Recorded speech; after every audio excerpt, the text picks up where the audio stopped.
Hello and welcome to another Sprues and Brews unboxing. Today we're going to be looking at a new game, the Genesys Project. So this is the brainchild of Gary Krieger from popular wargaming news site Fate212, and yeah, he's put together this game where essentially you create your own factions. So rather than, say in Warhammer, there being specific preset rules for all the factions, you can actually create your own based on what miniatures you've got. And yeah, Gary very kindly sent us a load of goodies to have a quick look at the game, so I thought we'd show them to you as a kind of first look before we do our full write-up on the site. So first of all, I've got to say, production values are very, very nice.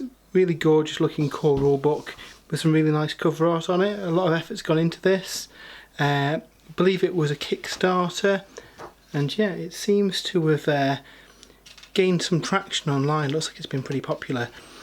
But yeah, so it's not every day you get a brand new war game, especially one where, like I say, the main kind of gimmick of it, I suppose, is that you can create your own factions. Now, the way that he's done this is split the universe into kind of 3 ages to represent the different kinds of armies that you'd get in each of them, because obviously your fantasy race may not go together so well with your high-tech futuristic race. So in order to split those apart, they're split into 3 ages. So Birth of Genesis, the first age, is your kind of fantasy, I suppose. Demons and angels and dwarves, those kind of traits. Going on to the Revelations of Genesis, the second age, which is kind of near future post-apocalyptic. And then on to the Exodus of Genesis, which is your super high-tech far future. So it's pretty cool. It means that there's a range of different backgrounds for everyone to get into. If you maybe just like one of those, you can focus on that. Or if you want to let your imagination completely get away with you, you can create all sorts of factions from all sorts of backgrounds, which is really cool. And yeah, this is the core rulebook, which essentially gives you the framework to run all those different settings, which is really cool. Game takes place on a 4-foot by 4-foot table, so quite a small size. You don't need a massive amount of space to play it, which is cool as well. And bases aren't really important. So if you've got square bases, round bases, you can mix them together. It makes no impact on the game, which is cool to see as well. Especially since, I suppose, the main draw of this game is that you can use any miniature from any range to represent your army, which is really, really cool. So yeah, so if we go through the book, we'll have a quick flick through here. Like I say, we're going to do a full write-up on the website to go in a bit more detail about you know, how we found it and the system itself, and maybe a few demo races that we put together. But yeah, so it's quite different than some of the war games. It seems to be based on rolling a d6 and adding a stat, rather than comparing 2 stats against each other, which means that you've got more of a gradient of results really, which is cool. What I like as well is you've got kind of rock, paper, scissors element here on whether your squad's gone to the offensive or defensive, with different results based on what they're doing, which looks really cool. And yeah, like I said, some really, really nice artwork in here. And it's fairly open to allow you to use the further ages as they get released as well. So, you know, obviously in the first stage you might not have tanks and stuff, but all the rules are in here to allow for that later on, which is cool, even down to aerial combat. So yeah, nice framework for the system, full rules on setting it up as well, even down to times of the day. You've got different weather effects, you've got some various primary and secondary missions, similar to how the new 40k's laid out, where, you know, based on what objectives you picked, you can get a better result in the battle, which is pretty cool. And yeah, it's quite a freeform game. It can be played at a number of different sizes, and each of those sizes will support different levels of characters and troops. So yeah, you've got quite a lot of scope for creating your own forces and doing some really unique things, which is really cool. Equally, there's a bit of a experience system as well, where you get progression points and can kind of get bonuses to your guys. So yeah, it looks really good. Second half of the book has got some kind of example faction. So to create the factions themselves, you need the various age books, which we'll have a look at the first one in just a moment. But to get you going, I think based on some of the people from the Kickstarter have put together some example races, which cover, you know, a lot of the archetypes that you'd expect in a war game. So these were a great starting point for you to use for your armies in the Genesys Project. So we've got our humanoid guys, again all the various units they can have, and like I say, the rules to creating those are in the age books. We've got the Children of the Forest, they look pretty cool. Again, some really nice artwork to go with them. You've got your kind of orky clans, very Warcraft style orcs, which is cool. The Oni, so demons. Again, I am a fan of demons in Warhammer, so yeah, definitely looking forward to being able to create my own demonic factions. We've got dragony folks, which is cool. Can't go wrong with a race of dragons. And you can see how the points of the various races will change as well, based on how, you know, elite they are. You might have quite an elite army where you trick out a character with all the options they've got, or you could have an army that's quite horde heavy. It's quite scalable. These guys look pretty cool. The Chucky,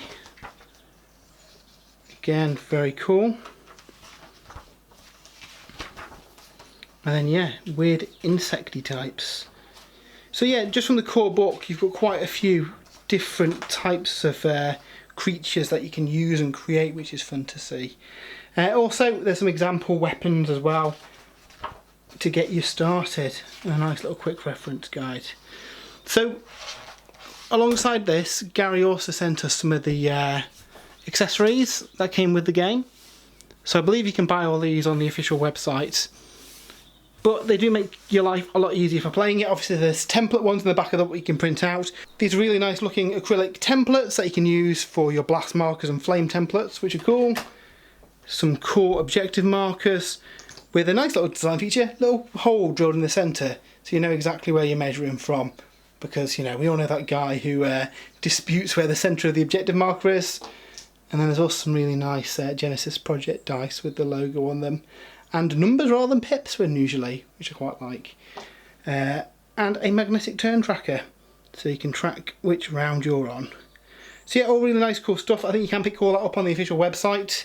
So yeah, I think that would be handy to use these while playing the game, and we'll definitely be having a battle report or two where we have a playthrough and use all these. So Gary also kindly sent us the first age kind of supplement book for this.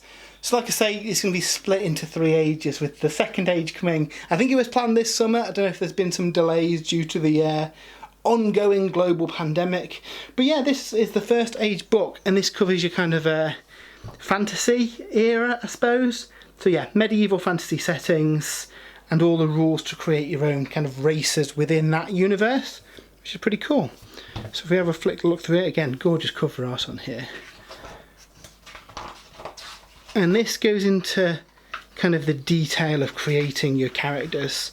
So this is what really interests me with this game, being able to tinker and tweak your own invented unit types based on what miniatures you got.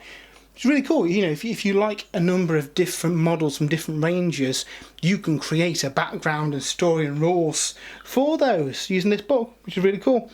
Split down into the various kind of archetypes, so humanoids, fae, reptilia, bestiarium, and insect. And then we've got monsters and the rules to create them, plus heroes and all your weapons, vehicles, magic powers, all that kind of stuff. So yeah, it's quite a detailed book with loads of different things to dig into. I imagine, if I'm being honest, there'll probably be some go-to options for your various traits and stats. So I'll be interested to see, you know, once the game's been out a while, if there's any choices that people will go to because they're more powerful. But there's loads and loads of options here for creating your own guys. I think if you play it more as a narrative game, rather than trying to trick out your units with the best possible options, I think you probably have more fun. because I do worry that it could be open for abuse with all the options. But yeah, it's a pretty detailed system. Any model you can imagine, you can pretty much come up with rules for, which is really cool. And the game, I think it encourages you to use miniatures from different ranges, which is cool. If you ever, picked up a random model that, there's not necessarily an army behind it, but you want to use it in a war game, it's a good way to do that. It's really cool. I do wonder if people will start converting up their own armies and modelling stuff as well, or whether we'll see any miniatures lines for some of the established races that the guys have created in here. But yeah, really cool. I'm looking forward to seeing what people come up with. As much from a kind of painting and hobby side of things, as well as playing the game, that the narrative and the painting kind of appeals to me more so than the win at all costs element that you see in some war games. So it is interesting to see a game that kind of focuses on that side of stuff. And your imagination's kind of the limit on this. If you can think of it, you can probably create it. And I am interested to see, what they add in the future supplemental books. When we get to the near future and the far future, we'll be able to see tanks and dreadnought equivalents and big chunky robots. And yeah, I think we'll see some really fun stuff. So yeah, you could easily lose yourself in here for ages.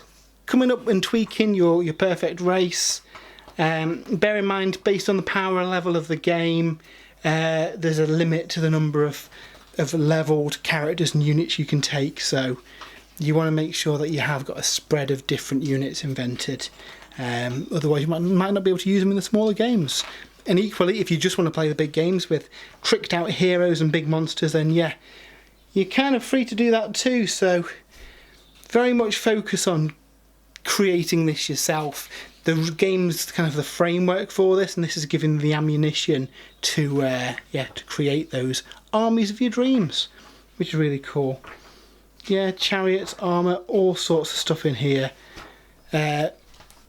I will say they've put an absolute load of effort into this. It's more like a role-playing game supplement than a war game supplement, and it does very much kind of feel, like that, with the tweaking and tuning your characters.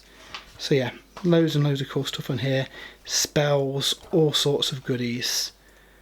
And yeah, full list of all your different abilities. Yeah. If you're into tweaking your own characters and creating your own races, I do think that it's worth giving the Genesys Project a look. Once we've kind of delved into the details in a bit more detail, we're going to put our kind of review and write-up over on the website. And we definitely want to kind of create some factions and have a bit of a battle to see how the game plays out. But yeah, until then, that was just a quick first look at the Genesys Project. We'll be back with more content in the coming weeks. But until then, we'll see you later.